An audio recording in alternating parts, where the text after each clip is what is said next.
Jordan. A spectacular move. Be clear. Bring it home, Kobe, baby. Oh, he came up behind him like a librarian. He never heard him. That might be one of the craziest knockouts I've ever seen. Hello, everybody, and welcome to another episode of the Casual Fan Experience. Tonight, we have some very, very special guests on for their first episode. Let me introduce them. First, we've got Will Barnes, and next up, we've got Luke McGowan to join the podcast. Some really good mates of ours, so they know ball. I think maybe Barnesy. Hey, Ours is a bit debatable. Hey, But yo. no, it's really good to meet him. Really good to see him tonight. So, Barnesy, how's your night doing, mate? Not too bad. Just Yeah. that 2K sesh got me a bit heated, so good to have a nice, relaxing cool down. Yeah, we'll see. With the We'll see how lads. we'll see how We'll see. relaxing it is. Gowser, how you doing, mate? Yeah, it was good, mate. It was my night's been good until I hopped on 2K and expected pure dominance, and then Coops and Belly shot a combined 2 for 30 from 3. So yeah, that was Yeah, good. we definitely don't talk about that, especially not in public settings. Well, Barnesy, you asked for a relaxing night. I'm going to go the exact opposite. I'm starting off with some hot takes that I've found on some social media platforms, whether it be Reddit, Twitter, Instagram. I've started off with a few hot takes that I've got for you guys, and I want you to say whether you agree or disagree and why. So the first one I've got. Pat, how you going? I'm good, mate. Hey, thanks for asking. Yeah, appreciate it. Yeah, no, Oh, no, wow. shit. No, that's good. That's good. Wow. That's fine. The boys, they already know who you boys are. You guys are household names. No, it's fine, Lee. Don't worry about it, man. I'll just slash your tires later. It's fine. Oh, Yeah. You really you just guys are got household some. names. You really just got some new toys and thrown the old ones out the window. He's like, I don't give a about these old boys, man. Like, Yeah. That's terrible. Might as well leave. I apologize, lads. I apologize. Okay. Well, he's got Barnesy and Daddy in the chat, so he doesn't care. Okay, fine. Well, Pat and Coops, I want you to be the first two to answer for this first one that I've got. Yeah. The first hot take that I found is that Chet is by far a better long-term prospect than Paolo. Are we agreeing or disagreeing? It's a very slightly cold take in my opinion. I think. Mm. Yeah, I think Paolo is better. I think Paolo will be better, but Chet definitely has a bunch of potential there. But I think Chet could, but I personally think Paolo will be better. Yeah, it comes down to injuries as well. But I do think like Chet's definitely has a higher ceiling, higher potential than what he's doing at the moment compared to Paolo. But Paolo's been pretty dominant, especially on Gowser's team at the moment. Yep. No, that's good. Gowser and Barnesy, what do we think about that one? I think that Chet has higher upside, as everyone else said, but I feel like Paolo can sustain a more consistent level of play for longer throughout his career, whereas Chet, if he takes that next step, he can be one of the league's best defenders, as well as having quite a deep bag on offense. Yep. Barnesy, thoughts? Yeah, well, similar to what Gaz said, Chet's definitely got the high upside, but there's a lot more risk involved with him, I reckon. Yeah. He's got the noodle frame, as I'd call it, but he's really got to step up in the gym and get those gains. But yeah, with Paolo, he has been very consistent over his short career, and I feel like he's going to maintain that, especially on the weaker side in the East and the Magic. He's got more room to show off what he's got. Yeah, that's what I was going to say. As a side note, Chet's arguably the fourth best player on their team. I mean, he could be third or whatever, but Paolo's unquestionably the best player on the Magic, so he'll get more time to shine. For sure. The next one I've got is it's about Giannis. Giannis is not a top 3 player in the league anymore. I don't know who you have over him. I think the guy arguing had Jokic, Luka, and Curry that are better than Giannis, right? Yeah, I I want to agree. hear it. It's definitely a hot take. I just wanted to get you guys' opinions on that. No, Steph has been great, but he's not a top 3 player in the NBA. I'm sorry, what? It's Jokic, it's Embiid, it's The Giannis. bias. It's Jokic and Giannis, I think. And bias. Bro, I I think agree it's with Pat. I think it's just like he's had a bad start to the season. Well, not a bad start, but compared to the standards we're used to, I think he's just because he was the because Drew Holiday, like, he wasn't like a ball dominant point guard. Like, Giannis was the most ball dominant on that team, and now he's kind of had to play alongside a ball dominant point guard, one of like the biggest of our generation, considering he's been on the most mid team for his whole career, and he's been the star-studded player. I think he's just taking time to adjust to playing alongside a player that needs the ball in his hands as much as like he does. And Dame's defense is nowhere near compared to Drew's. Bro, he has like the second lowest like defensive like percentage or something in the league or something like that. Yeah, he's like 388. I saw that. Yeah, that is awful. That's awful. And the Bucks have dropped 19 ranks in defense without Drew. Start of the season. No. I don't agree with this take at all either. I definitely still think Giannis is top 3, and I probably think he's number 2. I just think, as you guys were saying, him having to adjust to to playing with Dame, I just think is probably hindered his start a little bit. But I think as the season goes on, like, we're only 6 games in, like, we're gonna see he's gonna be one of the MVP candidates once again. But yeah, a bit of a hot take. Next one I've got is that Wemby is a lock for the All-Star game, and that the Spurs will win a playoff series. So not just make the playoffs, the Spurs will win. So this guy was saying that, he basically just said that they win a playoff series. I mean, Wemby will probably make the All-Star game, not because he deserves it, but because of the hype machine around him. Fan votes. But they won't make the playoffs.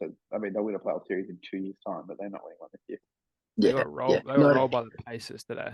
Bro, they've been blown out by like 30 plus in their first 2 of their first like 5 games of the season. Yeah. No, I fully agree as well. I think that Wemby could definitely be an All-Star, and I think there's actually, like, I don't think he's going to be that undeserving if he does make it. Because I mean, if the only argument I can really think of is the fact that Rudy Gobert made the All-Star game.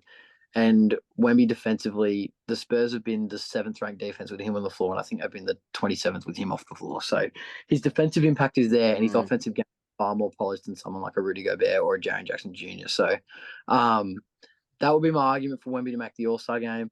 But as far as winning a playoff series in the West, that's damn near impossible this year. I'd honestly rather vote Bol in the All-Star game. I agree too. It's the same playoff, though. No, bro, that's just Bobo doesn't try as hard. It's the most casual take I've heard. Bro, I think the scariest thing about Wemby is that, like, you saw what he did against the Suns. Like, his first game was mid, and then it only takes him 1 game to figure out how a team defends against him, and then he goes and drops like 38 points the next game. Yeah, he's definitely surprised. Surprised. Like, I expected to get a lot of minutes and stuff. So his numbers are going to be good.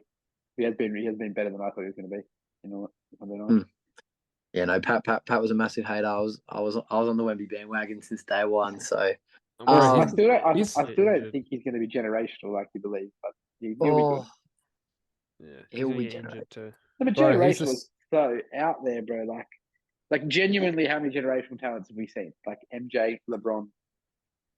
Okay, but Steph, maybe. For example, like I think Steph, Kobe, LeBron, Jordan. But see, I'm a Giannis massive Kobe fan. He's my favorite player of all time, but I wouldn't say Kobe generational. Don't reckon? Is Giannis generational? I mean, no, not yet. No. Like Giannis 2 MVPs and 1 championship. Nearly 30. Yeah. I'd say Jokic has more of an argument for generational than Giannis actually, you're right. If he keeps up on his pace. Jokic is generational. Jokic just passed LeBron in triple doubles in like 800 less games. But I think maybe we're confusing at least my definition of generational with unique, right? Yeah. Like Jokic is different to what we've seen before. Steph is different to what we've seen before, but like how many guys in the league have carried the league as the face of the league for like at least 10 to 15 years? Because like it's MJ and LeBron. It definitely depends how you like define generational. That's probably the biggest thing it comes down to. Because there's like some people say like generational is just simply like a generational talent, and there's like probably 25 different guys you can say are generational if you base it off that. There's one of them a year. Yeah, exactly. I'm saying Steph generational as well. First draft pick. I mean, Steph has an argument to it, but yeah, everyone was saying Victor was like going to be the best prospect since LeBron, which I just don't see is going to happen. But he is. He is.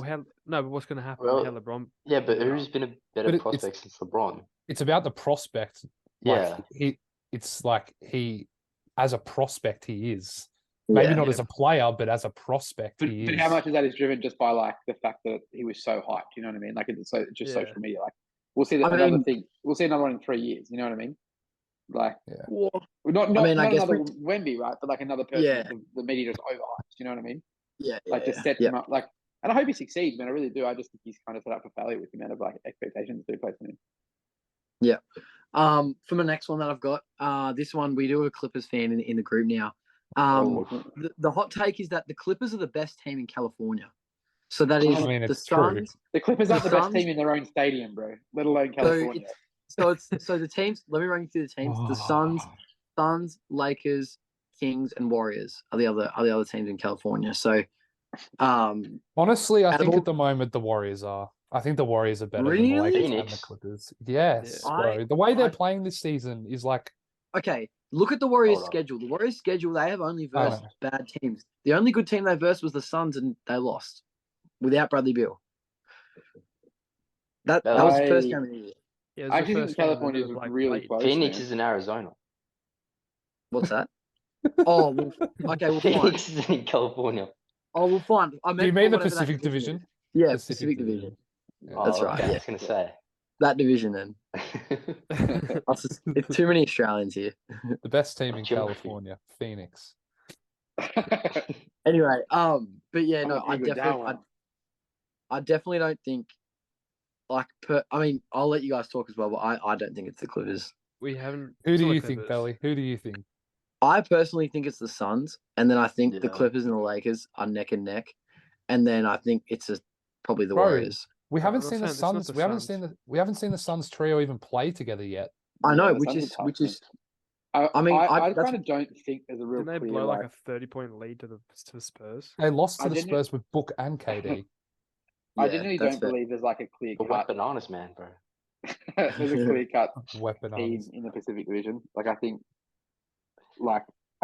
any of the 5 teams could beat any of the others on any given night. You know what I mean? Yeah, agreed. Like the division of death. But it's a tough division, man. It's going to be hard to come. I also think it's too early to tell because the Suns haven't played together yet. The Lakers are like renowned for bad starts to the season, and then they pick it up. The Clippers just got hardened, the Clippers just got hardened and played one game with him, and then the Warriors. And lost by the way. Yeah, well, the Lakers set up a game-winning play for Cam Reddish, so yeah, we're not the best played. Bro, we're blaming Darvin Ham for that. That's not the best drawn-up play ever. No. Anyway, I mean, he's shooting 15% from 3 this year.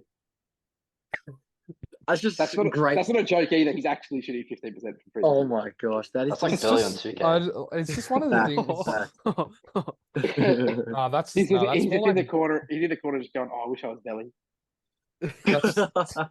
That's more like Belly and Coop's percentage combined. That's not true. No, I'm pretty sure I'm 17% of the rec right now. Don't hate. Next question. So, my last hot take that we've got for you guys is that 3 rookies will be all defensive team. This guy was in the next 2 years, sorry. Yeah. And the 3 rookies that he said, the three rookies that he said were Chet, Wemby, and Asar Thompson. Yeah. Yes. Are we agreeing in the next 2 years? So this year and next year, or no. So including this year. So in the rookie or sophomore season. So either this year. No, I don't agree with it then. Maybe one. Yeah, not so you reckon? I just think there's too many good defenders that already are renowned defenders. You know what I mean?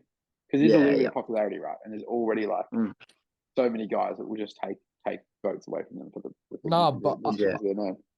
I think the uniqueness about Azar is that he's literally nearly averaging 3 blocks a game and he's a guard. Yeah. No other guards, but I mean, it's a small sample size. I don't think it's definitely not going to stay that high the whole season. But the fact he's proven he can do something like that, and sustain it for even a 5-game stretch, which a lot of guards, at least the last 2-3 years, haven't done. It's quite. I mean, Asar Thompson was one steal off a 5x5 game the other day? 2, I think. 2 steals. 2 steals, maybe something steals, like that. Yeah. But no, yeah, he looks insane defensively. Chet and Wemby already look like 2 of the best defenders in the league at the moment. So I would say in the next 2 seasons, I could maybe see 2 out of 3 making it, and it would probably, if I had to guess, it's probably.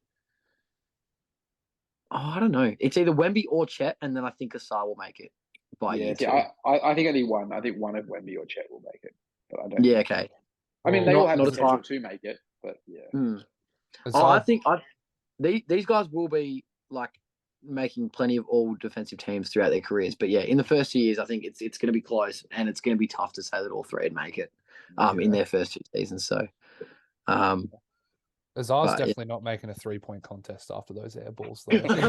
Bro, I saw that clip today. Bro, he's got some of the worst air balls I've ever seen. It's that one at the top of the 3-point line that I reckon like barely made it past the free throw line was the one of, I think, the worst I've ever seen. Yeah, no, that was shooting him too. Yeah, that confidence. At least he's got confidence, man. Anyway, that wraps up my little segment for hot takes. So yeah, just to start off the NBA season, get some of the fire and the blood going. So, but yeah, nice to hear your opinions.